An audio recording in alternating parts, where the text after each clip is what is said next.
mbokk yi asalaamaaleykum ñu ngi leen di nuyu di rafetlu seen ànd ak Sénégal 7 ñu amati mbégte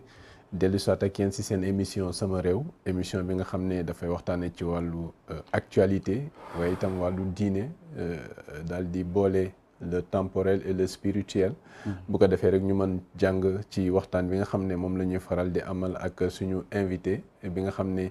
saa su ne moom la ñu fi dalal di imam Dramé. ñu daal di koy dalal ci émission bi di la nuyu imam. waaw asalaamualeykum wa rahmatullah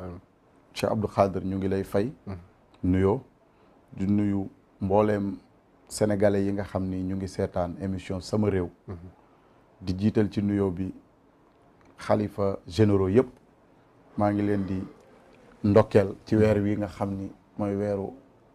alquran di weeru ramadan di weer woo xam ni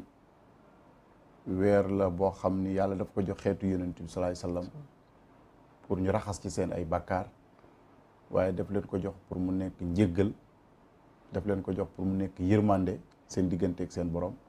waaye daf ko indi pour mu nekk maanaam njot seen digganteeg safara kon ñu ngi ci ndokkeel jullit ñëpp di ci ndokkeel xalifa généraux yëpp nag di ñaanal mboolem xalifa yi fi nekk yàlla dëgëral leen bàyyi leen fi di ci ndokkeel tamit sunu mbokki jàngu bi nga xam ne ñoom ñu ngi génn ci seen koor bu yàggul rek di ñaan yàlla lépp luñ fi ñaan rek yàlla na ko yàlla nangu di wax ne bismillahi baabu na tabaraka xiitaanu na yaasiin saqfu na kaaf hey ayin saat kifayatu na xamim ayin siin qaaf ximayatu na fa sa yakfiyakahumullahu wa huwa samiul alim waaw ñaan gu gàtt la waaye ñaan gu am solo la di wax ni lépp luñ fi wax rek yàlla na yàlla ubbi sunu dënn ba mu dugg ci xolu nit ñi parce que wax moom yàlla moo koy nattoo nit du caagi nit day wax nii rek pour bëgg a wax waaye ñun dama jàpp ni nattu bi gën a rëy mooy jàkkaarloo ñoo xam ne ñoo la ëpp xam-xam fuuf gën laa maandu fuuf gën laa ragal yàlla nga war a waxtaan ak ñoom loolu nattu la ci ku ko xam waaw moo tax lépp luñ fi wax rek yàlla na nekk njariñu réew mi li am solo nag mooy yéene bi te yéene bi moom sell na waaw di wax ni comme ni nga ko waxee ñu waxtaanee réew mi rek d'accord ñu ngi lay dalal ak jàmm di rek tàmbale ci li nga xam ne mooy wàllu actualité bi ñu ngi dëgmal li nga xam ne mooy élection législative yi Sénégalais yu bëri jamono ji bëgg rupture am ci biir assemblée nationale ndax li ñu fa gis ci 13e législature bi nekk na loo xam ne bëri na lu mu indil gàcc sénégalais yi ndax jëfin nañ fay gis ak la nga xam ne moom nañ fay def di ko fa nas waaye itam di ko fa voté comme yenn ci loi yoo xam ne sénégalais yi ànduñu ci benn yoon. question bi nga xam ne moom la sénégalais yi di posé wu mooy yan façon yi député la ñu mën a am ngir Sénégal mën a joyantiku. gis nañu fi ay déclaration de candidature yoo xam ne jot na fi am si ñoo xam ne yaakaar mën na am si ñoom waaye balaa ñuy egsi foofu est-ce que mën nga ñu defal profilage yu ñi nga xam ne moom la ñu mën a am comme député mu leer ñu ne ñii fa ñu mën a yóbbu Sénégal lu yaakaaru la. waaw Cheikh Abdou Khader tey dama wax ni débat wu pénc mi débat bi foofu lañ ko war a indi tey parce que réew mi tey avenir réew mi moo nekk en jeu tey te avenir réew mi lu ci ëpp solo assemblée nationale amul parce que assemblée nationale fa la ñuy caytoo loi yi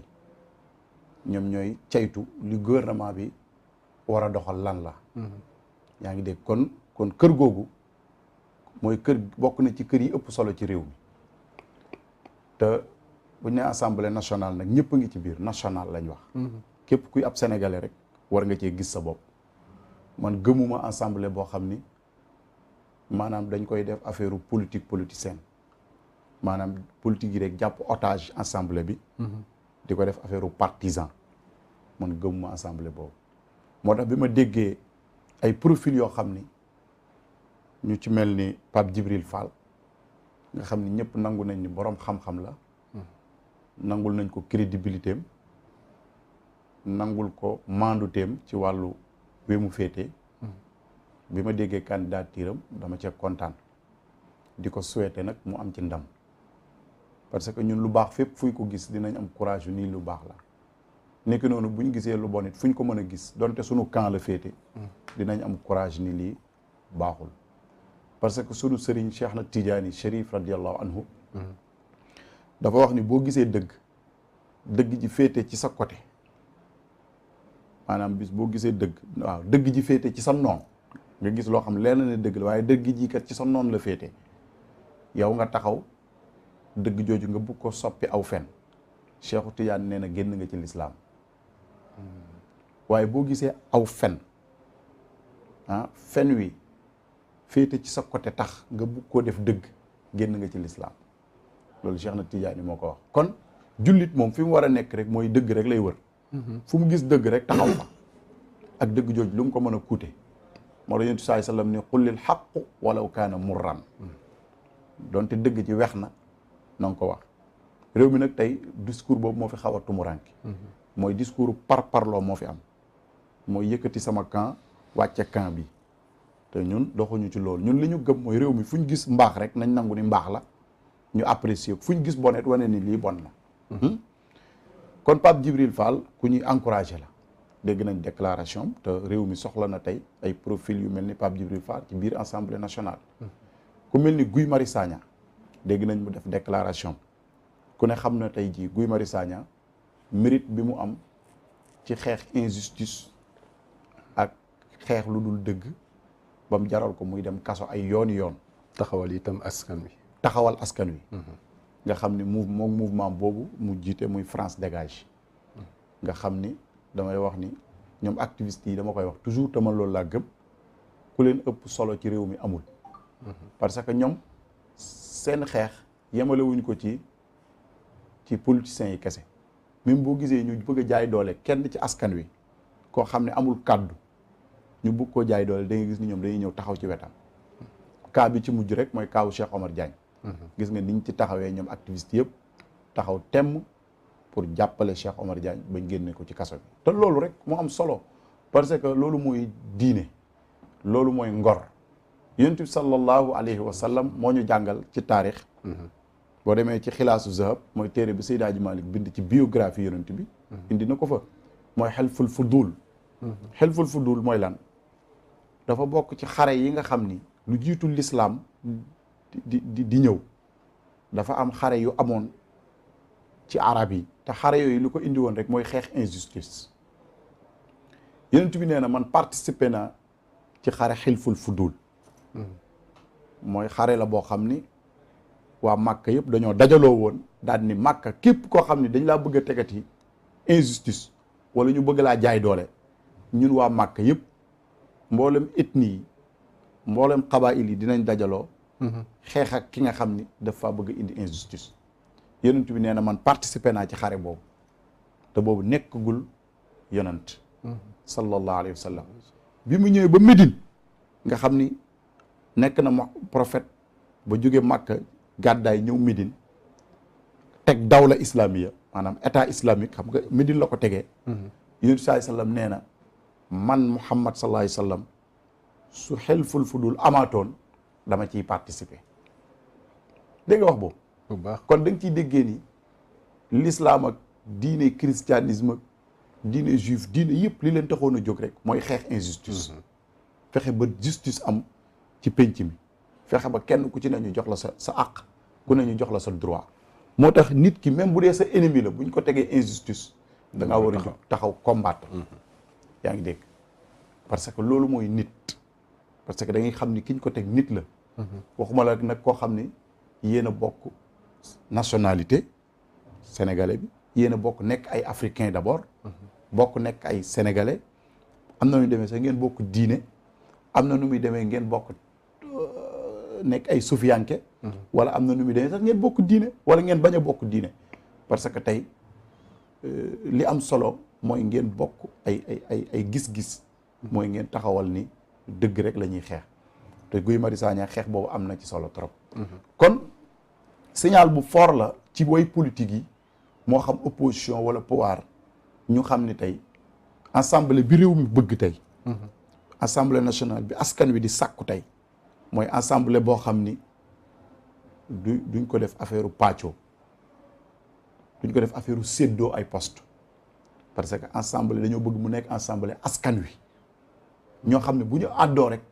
nit ñi xam ni amul benn weerante ci ni askan wi moo tax ñuy àddu yaa ngi dégg parce que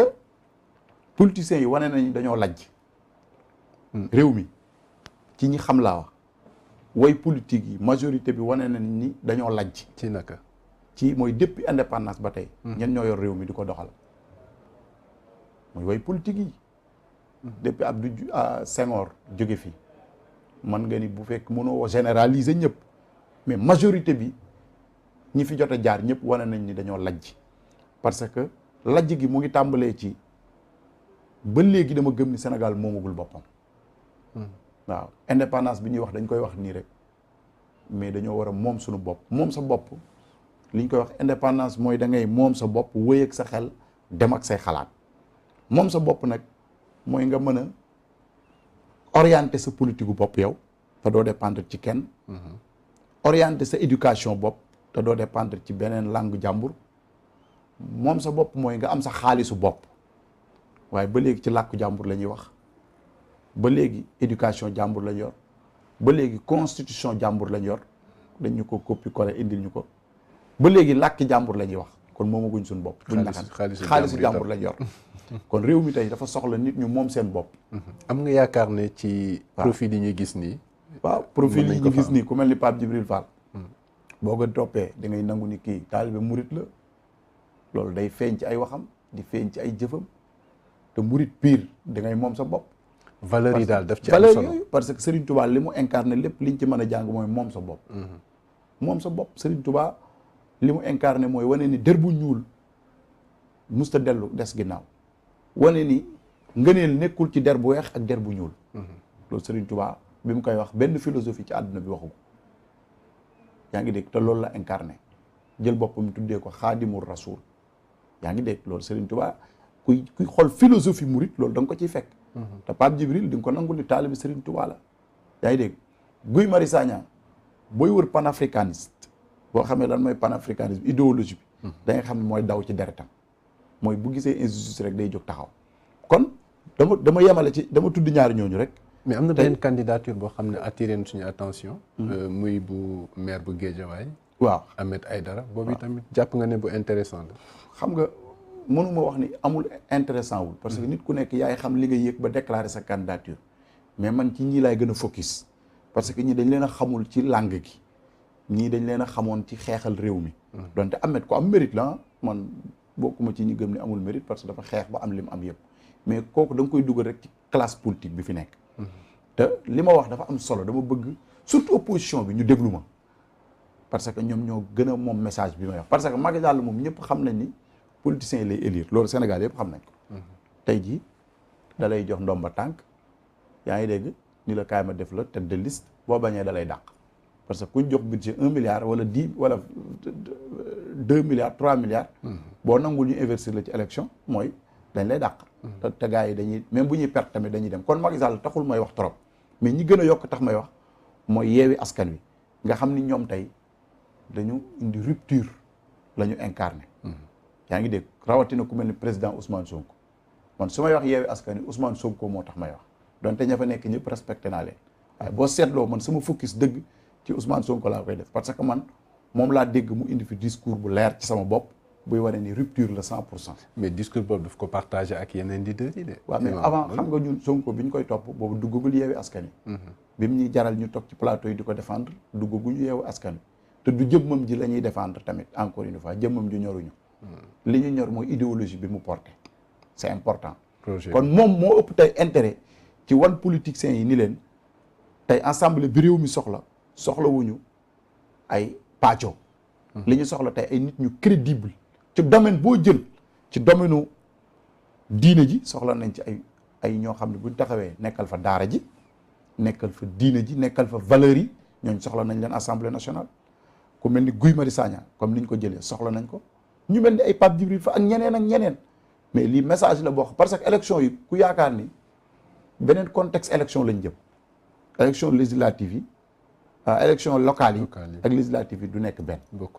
parce que diggante bi yu bari xew na fi yaa ngi dégg kon ñoom il faut ñu xool profil yi ñuy dugal bañ koo def affaire pàccoo rek ak séddoo parce que loolu la ñuy bañal Macky Sall